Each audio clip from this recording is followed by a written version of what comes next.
উনি তো নিজেই প্রার্থী নন, ওনার দলনেত্রী ওনাকে স্বীকার করেননি, বলেছেন আমি 294টা কেন্দ্রে প্রার্থী। উনি আবার প্রার্থী কোথায়? উনি তো প্রার্থী নন। কেউ যদি ভালোবেসে কেউ তৃণমূলকে ভোট দেয় না, আমি আবার বললাম ভয়ে ছাড়া আর মানুষকে জোর করে আর ওই তোলাবাজি পয়সা ভাগ বকরা দেওয়া ছাড়া কেউ মানুষকে তৃণমূলকে কেউ সাপোর্ট সাইলেন্টলি এবার তৃণমূলকে যেভাবে জবাব দেওয়ার জন্য তৈরি হয়েছে। আমি যদি নাও আসতাম, আমি শুধু নমিনেশন ফাইল করে চলে যেতাম, দেখতেন ভোট বাক্সে ভোট পড়ছে এবং মানুষ আমি তো জনতার প্রতিনিধি। ঠিকমতো নিরাপত্তা নেই, তো নিরাপত্তা সুপ্রিম কোর্ট তৈরি করে দিয়েছে, কেন্দ্রীয় বাহিনীকে আগে থেকেই পাঠিয়ে দিয়েছে, যাতে কোনো বলেছিল যে মানুষকে নাকি রোখা যাবে না, এই যে নাম কাটা যাচ্ছে, প্রচন্ড এখানে একটা অসন্তোষ তৈরি হবে, তো সুপ্রিম কোর্ট তার বিহিত করে দিয়েছে।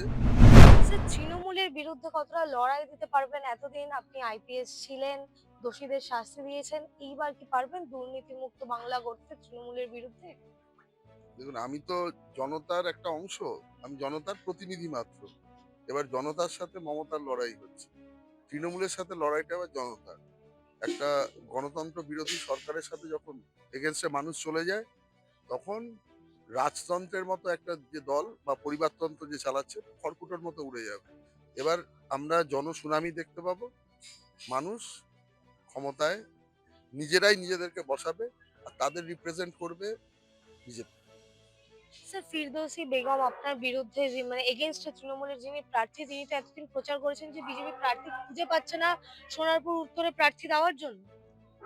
উনি তো নিজেই প্রার্থী নন, ওনার দলনেত্রী ওনাকে স্বীকার করেননি, বলেছেন আমি 294টা কেন্দ্রে প্রার্থী। উনি আবার প্রার্থী কোথায়? উনি তো প্রার্থী নন। দেখুন, একটা কথা বলছি যে ওনাদের একটাই কাজ হচ্ছে 5 বছর ধরে তোলা তুলে দলকে দেওয়া, আর ইলেকশন এলে দলনেত্রী তাদেরকে অস্বীকার করে বলেন আমি প্রার্থী। উনি তো হচ্ছেন এজেন্ট, উনি আবার প্রার্থী হলেন কোথায়? আর সব থেকে বড় কথা যে কোনো মানুষ একমাত্র ভয়ে মানুষ ওনাকে ভক্তি করে, বা ওনার যে পরিবারতন্ত্রের যে যারা আরো নায়ক রয়েছে, বিশেষ করে ওনার হাজবেন্ড যা যা কর্মকাণ্ড ঘটিয়ে গেছে এবং যেভাবে যেভাবে বিভিন্ন জায়গা থেকে অবৈধ তোলা তোলা হয়, তো একমাত্র ওনাদের ওটাই কাজ। এক বিধায়কের কাজ তো উনি করেননি। আর উনি এবার থেকে তো মানে উনি বিধায়ক ছিলেন সেটাও ওনার দলনেত্রী অস্বীকার করে দিয়েছে।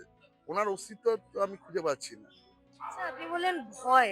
কিসের ভয়? এখানে জনগণের কিসের ভয়? মানে আপনি তো আজকে সকাল থেকে প্রচারে বেরিয়েছেন, আপনার নাম বেরোনোর পর থেকে কি, কি অসুবিধা দেখলেন মানুষের? দেখুন, এক তো হচ্ছে পোস্টপোল ভায়োলেন্স এর যে বলবেন দুঃসহ স্মৃতি এখনো মানুষের মধ্যে দগদগে ঘা রেখে দিয়েছে।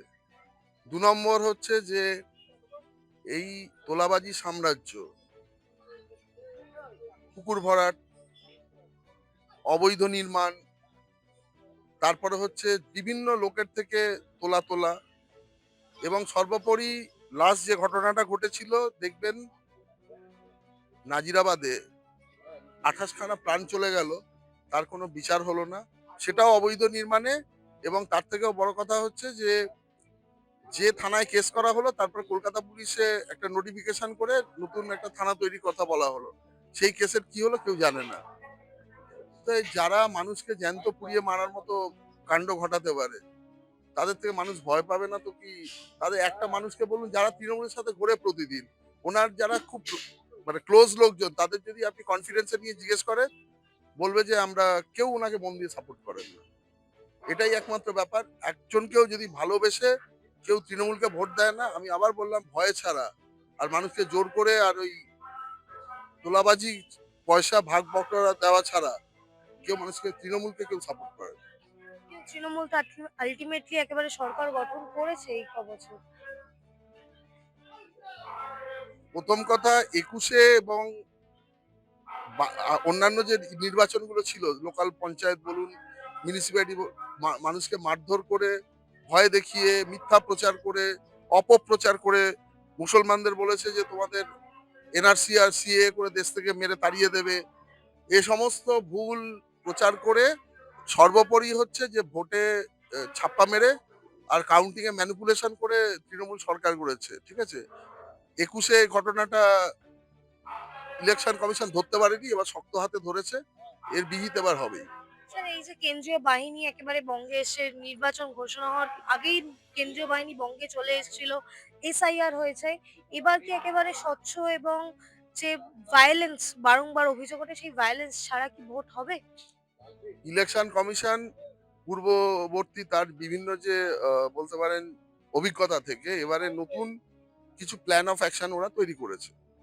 কিভাবে কতভাবে দুর্নীতি হয়েছে ভোটে এবং কতভাবে ভোটকে ম্যানিপুলেট করা হয়েছে সেইখান থেকে বেরিয়ে আসার জন্য বিবিধ প্রক্রিয়া চালু করেছে। আর সুপ্রিম কোর্টে যে এসআইআর এর যখন হিয়ারিং হচ্ছিল, এটা কিন্তু যখন প্রচার মানে সরি রাজ্য সরকার যখন এটা অ্যাপিলে যায়, তার ভিত্তিতেই তারা বলেছিল যে এখানে ঠিকমতো নিরাপত্তা নেই। তো নিরাপত্তা সুপ্রিম কোর্ট তৈরি করে দিয়েছে, কেন্দ্রীয় বাহিনীকে আগে থেকেই পাঠিয়ে দিয়েছে, যাতে কোনো বলেছিল যে মানুষকে নাকি রোকা যাবে না, এই যে নাম কাটা যাচ্ছে, প্রচন্ড এখানে একটা অসন্তোষ তৈরি হবে। তো সুপ্রিম কোর্ট তার বিহিত করে দিয়েছে। তো এখান থেকে এটা খুব স্বাভাবিক ছিল। আর ২ নম্বর কথা, কমিশন আর যা দাওয়াই এখন অব্দি নিয়েছে, আর যদি পুরোটাকে ফুল প্রুফ করতে পারে ভোটের দিন এবং কাউন্টিং এর দিন, এবং সব রকম ওই চুরি বন্ধ করতে পারে, আর ভোটিং কম্পার্টমেন্টের মধ্যে কোনো অত্যাচার বন্ধ করতে পারে, বা বিভিন্ন পাড়াতে বা বিভিন্ন মহল্লাতে গিয়ে ভয় দেখানো বন্ধ করতে পারে, এবারে তৃণমূলকে কেউ মানে হার তৃণমূলের কেউ রুখতে পারবে না। স্যার আপনার ১০ দিন ওয়েস্ট হয়েছেই বলা যেতে পারে। 4th লিস্ট যেটা বেরিয়েছে সেটাই আপনার নাম। এটা কি কোথাও গিয়ে আপনার জন্য ডিসঅ্যাডভান্টেজ বলে আপনার মনে হচ্ছে? দেখুন, ওটা করেছে রাজ্য সরকার নিজে দায়িত্ব নিয়ে। আগেরবার আমাকে নোটিশ দেয়নি বলে আমি পার্লামেন্টে যেতে পারিনি, নাহলে এতদিনে আমি লোকসভার এমপি হয়ে আমার ২ বছর হয়ে যেত, ঠিক আছে? তো আমাকে মানুষের সেবা করা থেকে বিরত করেছে, আটকেছে। আর এবারে ২৪-এর থেকে এবারে আমাদের যে হাওয়া বইছে রাজ্যে জুড়ে, এবং সব থেকে বড়, মানুষ সাইলেন্টলি এবার তৃণমূলকে যেভাবে জবাব দেওয়ার জন্য তৈরি হয়েছে। আমি যদি নাও আসতাম, আমি শুধু নমিনেশন ফাইল করে চলে যেতাম, দেখতেন ভোট বাক্সে ভোট পড়ছে এবং মানুষ আমি তো জনতার প্রতিনিধি। আমি দেখুন, ২,৯৬,০০০ ভোটার আছে। আমি তো আর ২,৯৬,০০০ মানুষের কাছে পৌঁছতে পারবো না। মানুষ কিন্তু মাইন্ড সেট করে রাখে এবং কাকে ভোট দিলে কিভাবে মুক্তি পাবে, কি হতে পারে, তার সবথেকে ভালো কি হবে সেটা ঠিক করে। তো সেটা যদি বলেন, মানুষ ঠিক করে রেখেছে। আমি তাদের প্রতিনিধি মাত্র। আমি প্রত্যেকের কাছে পৌঁছতে পারি না পারি। মানুষ এবার বিজেপিকে ভোট দেবে, সিম্বলে ভোট দেবে। আর মাননীয় নরেন্দ্র মোদীজিকে দেখে, আমাদের একজনই নেতা, ওনাকে দেখেই ভোট হয়। এবং এই পুরো মানে বিশ্বকে যে আজকে বিশ্বগুরু যাকে বলা হয়, বিশ্বকে যিনি কন্ট্রোল করছেন, বিশ্বের এই এত সংকটের সময় যিনি বিভিন্নভাবে মধ্যস্থতা করছেন, মানুষ তার থেকে আর বড় কে আছে? মানে আমি তো তার একজন প্রতিনিধি মাত্র। স্যার একেবারেই শেষ প্রশ্ন। মোদিজির গ্যারান্টি আমরা শুনেছি, প্রধানমন্ত্রী নরেন্দ্র মোদী বঙ্গে এসেছিলেন। ব্রিগেড ময়দান থেকেও তিনি একাধিক আশ্বাস দিয়েছেন। মোদিজির গ্যারান্টি তিনি বলেছেন সোনারপুর উত্তরের জন্য আপনার কি গ্যারান্টি থাকবে? আমার গ্যারান্টি ৩-৪ টে থাকবে। এক হচ্ছে, আমরা চার্জশিট অলরেডি প্রকাশ করেছি। যা এখানে দুর্নীতি চলছে, অবৈধ পুকুর ভরাট থেকে আরম্ভ করে, বালির খাদান থেকে আরম্ভ করে, অবৈধ নির্মাণ থেকে আরম্ভ করে, তারপরে এত খারাপ অবস্থা রাস্তাঘাট, এই যে দেখতে পাচ্ছেন, এই যে আপনারা যে হাঁটছেন, এখনো দেখবেন বিভিন্ন জায়গায় জল, কোথাও রাস্তা হয়নি। তো আজকে আমরা ২০২৬-এ দাঁড়িয়ে আছি, যেখানে সরকার সব রকমের স্কিম দিয়ে, মানে গ্রামের রাস্তা থেকে শহরের রাস্তা, বাড়ি তৈরি, জল নিয়ে আসা, ওই আমাদের জল জীবন মিশন থেকে আরম্ভ করে মানুষের জীবিকা, যেটা বিশ্বকর্মা যোজনার মাধ্যমে তৈরি করা হয়েছে। তারপরে বিভিন্ন এক জন্ম থেকে মৃত্যু পর্যন্ত সব রকম সম্প্রদায়ের জন্য বিভিন্ন ব্যবস্থা তৈরি করা হয়েছে। কিছু করা হয়নি। আমরা প্রত্যেকটা ইমপ্লিমেন্ট করব, সুপার স্পেশালিটি হসপিটাল করব, শিল্প নিয়ে আসব, কর্মসংস্থান তৈরি করব। আর সবথেকে বড় কথা, দেখবেন ওই বাইপাসের ধারে বিভিন্ন দোকান বসিয়ে দিয়েছে প্রচুর টাকার বিনিময়ে। ঠিক আছে? আমরা মানুষকে, গরিব মানুষকে, যাদের কিছু নেই, তাদেরকে আমরা স্থাপন করব এবং সত্যিকারের বিভিন্ন বাজার, মানে রেগুলেটেড মার্কেট তৈরি করব, যেখানে মানুষকে খুব সুলভে দোকানগুলোও পায় এবং মানুষ, সবথেকে বড়, ওখানে মূল্য একটা নিয়ন্ত্রিত হারে আমরা সেটাকে চালনা করতে পারি।